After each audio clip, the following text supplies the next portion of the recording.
Assalamualaikum warahmatullahi wabarakatuh. Perkenalkan, kami dari kelompok 5. Di sini saya selaku moderator ingin memperkenalkan anggota kelompok kami.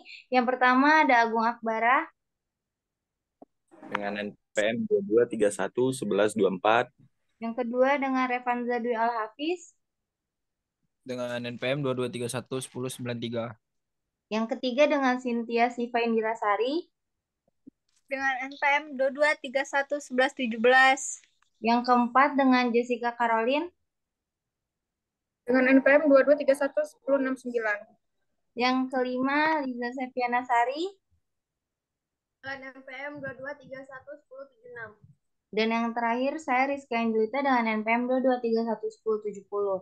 Di sini kami akan menjelaskan tentang korelasi menggunakan SPSS. Pada slide pertama dan kedua akan dibacakan oleh Jessica Caroline. Oke, terima kasih Rizka. Saya akan menjelaskan slide 1 dan 2.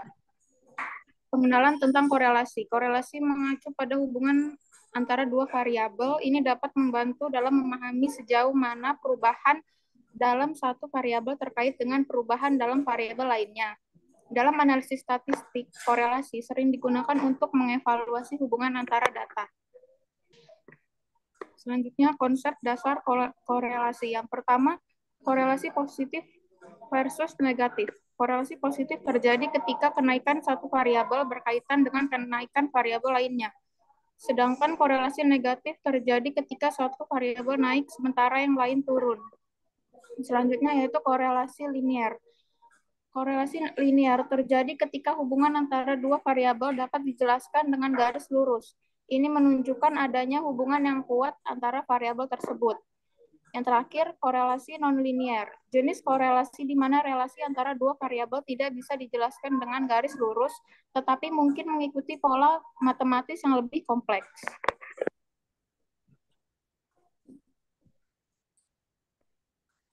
Pada slide ke-3 dan 4 akan dibacakan oleh Cynthia Siva. Baik, terima kasih Rizka. Yang ketiga itu ada jenis-jenis korelasi. Korelasi person. Korelasi parametrik yang mengukur hubungan linear antara dua variabel kontinu nilainya berkisar dari -1 hingga 1. Lalu ada korelasi kendal. Cocok untuk mengukur hubungan pada dua variabel ordinal. Menilai hubungan dengan mencocokkan titik data pada kedua variabel. Setelah itu ada korelasi Spearman, mengukur kekuatan dan arah hubungan antara dua variabel ordinal atau interval, tidak menggunakan asumsi distribusi normal.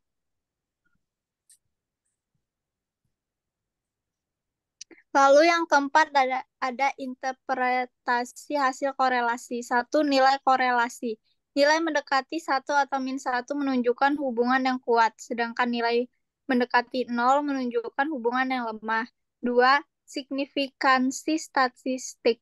Perlu memeriksa apakah korelasi yang ditemukan signifikan secara statik atau mungkin hanya kebetulan semata. Yang ketiga, kausalitas versus korelasi. Perlu diingat bahwa korelasi tidak menunjukkan sebab akibat, hanya menunjukkan adanya hubungan antara variasi tersebut. Pada slide selanjutnya akan dibacakan oleh Revanza.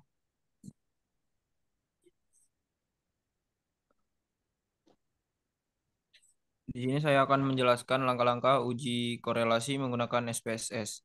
Yang pertama, memasukkan data. Langkah pertama adalah memasukkan data yang akan digunakan untuk analisis korelasi ke dalam program SPSS. Yang kedua ada pemilihan jenis korelasi. Sistem memasukkan data, pilih jenis korelasi yang sesuai dengan jenis hubungan yang diharapkan. Yang ketiga ada analisis dan interpretasi. Terakhir, lakukan analisis korelasi dan interpretasi hasilnya dalam konteks masalah penelitian.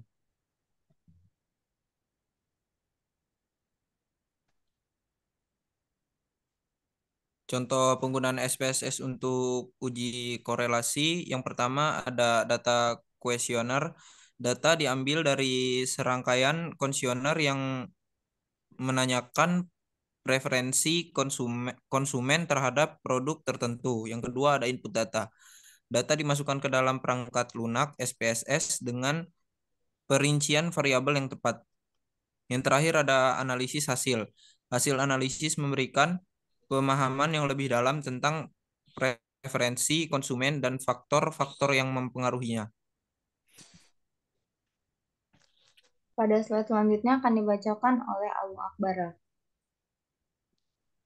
Terima kasih Rizka. Selanjutnya ada analisis hasil uji korelasi. Yang pertama ada analisis nilai korelasi. Menganalisis apakah nilai korelasi tersebut signifikan dalam konteks penilaian. Yang kedua ada penyimpangan normalitas. Jika nilai korelasi tidak berdistribusi normal, perlu dilakukan pendekatan statistik yang sesuai. Selanjutnya ada yang ketiga, interpretasi hasil. Memberikan interpretasi yang tepat untuk arti dari hasil uji korelasi dalam konteks temuan penelitian. Dan slide terakhir akan dibacakan oleh saya. Pada slide ini membahas tentang kesimpulan dan saran. Kesimpulan analisis menyajikan ringkasan dari hasil analisis korelasi yang telah dilakukan. Rekomendasi tindak lanjutnya memberikan saran tentang langkah selanjutnya setelah mendapatkan hasil analisis korelasi tertentu. Dan yang terakhir, penggunaan pengetahuan menyoroti bagaimana hasil analisis korelasi dapat digunakan dalam konteks pengambilan keputusan. Selanjutnya akan membahas tentang soal yang akan dijelaskan oleh Liza Sevianasari. Di sini saya akan menjelaskan tentang uji korelasi persen. Uji korelasi bertujuan untuk mengetahui tingkat kerataan hubungan antar variabel yang dinyatakan dengan koefisien korelasi atau R. Jenis hubungan antar variabel X dan Y dapat bersifat positif dan negatif. Selanjutnya, cara penerapan pada SPSS. Di sini saya sudah ada data dengan dua variabel, yaitu yang terdiri dari 60 responden, yaitu variabel religiusitas dan agresivitas. Cara penerapannya yang pertama yaitu kita kopikan dulu seluruh data.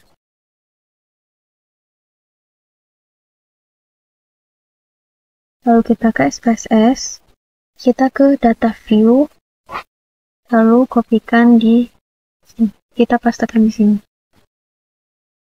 Selanjutnya kita ke variabel view.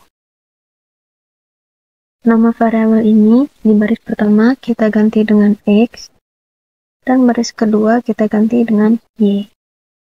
Desimal kita kosongkan. Label ini kita beri nama dengan religiusitas dan agresivitas.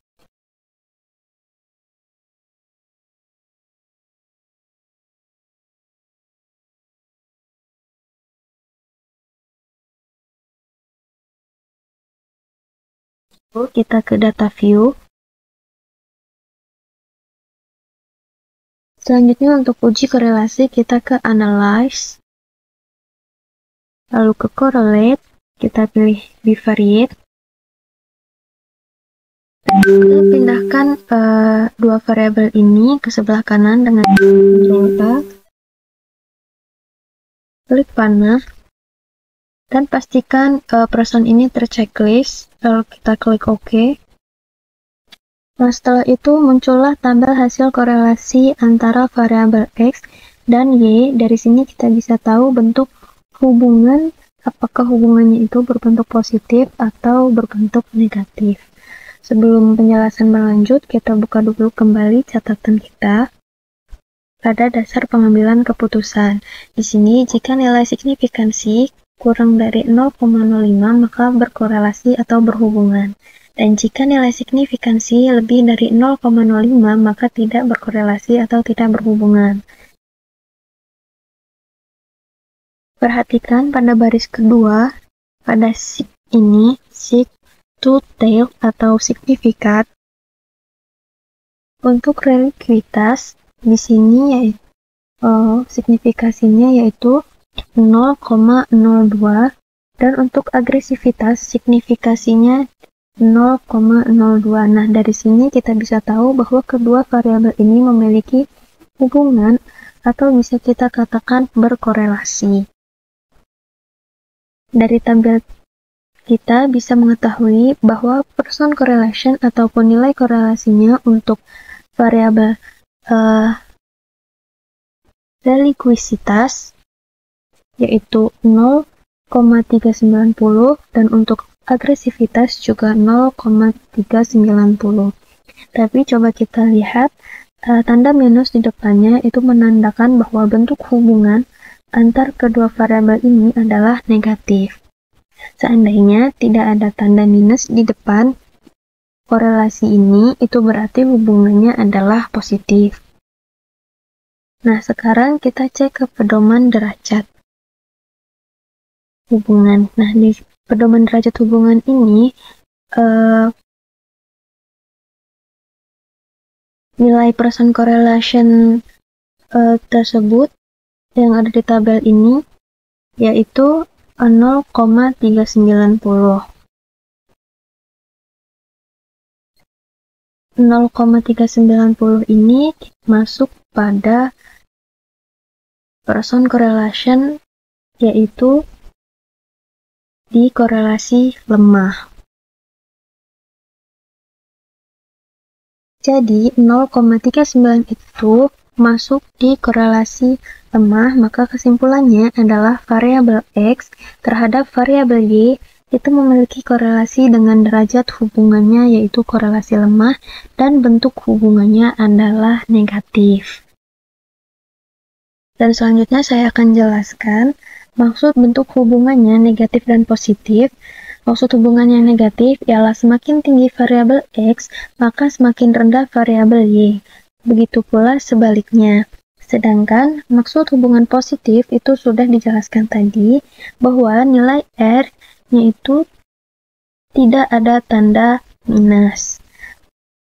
Contohnya semakin tinggi variabel X, semakin tinggi juga variabel Y, dan juga sebaliknya semakin rendah variabel X, semakin rendah juga variabel Y. Saya rasa cukup sekian presentasi dari kelompok kami. Saya akhiri. Wassalamualaikum warahmatullahi wabarakatuh.